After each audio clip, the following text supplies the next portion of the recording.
দেখিবলৈ এনেকুৱা লাগে যেন বনাবলৈ বহুত কঠিন, কিন্তু বনাবলৈ একেবাৰে কঠিন নহয়। ময়দাখিনি খুব ধুনীয়াকৈ মোলায়েমকৈ মঠি ল'ব লাগিব আৰু তাৰ পাছত যিমান হয় পাতলকৈ বেলিব লাগিব।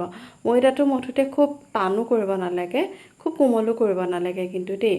অকণমান টান হ'লেও কোমল হ'ব নালাগে। তাৰপিছতে লুচিখন বেলি পাতলকৈ এনেকৈ পকাই দিলেই হ'ল। তাৰ পাছত আৰু প্ৰথমতে তেলখিনি অকণমান গৰম লাগিব আৰু তাৰ পাছত তেলটো কমাই দিব লাগিব।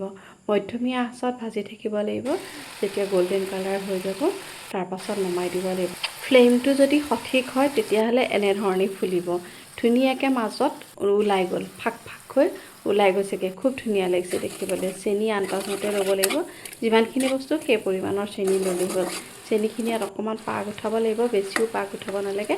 আঠা আঠা জেলেপি যেনেকুৱা হয় তাতকৈ অকণমান ডাঠকৈ পাগটো উঠালেই হ'ল আৰু তাৰ পাছত এটা এটাকৈ এনেকৈ দি গ'লেই হ'ল। চেনি ডুবাই আৰু টুকি টুকি দিব লাগে আৰু যাতে মানে মাজত চেনিবোৰ বেছি ৰৈ নাথাকে। মাজত চেনিবোৰ বেছি ৰৈ থাকিলে বৰ বেছি মিঠা মিঠা লাগিব, ভাল নালাগে তেতিয়া।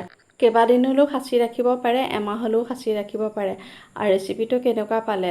একেবাৰে সহজ নহয়নে বাৰু বনাবলৈ? দেখাত যেনেকুৱা কঠিন, বনাবলৈ কিন্তু একেবাৰে সহজ।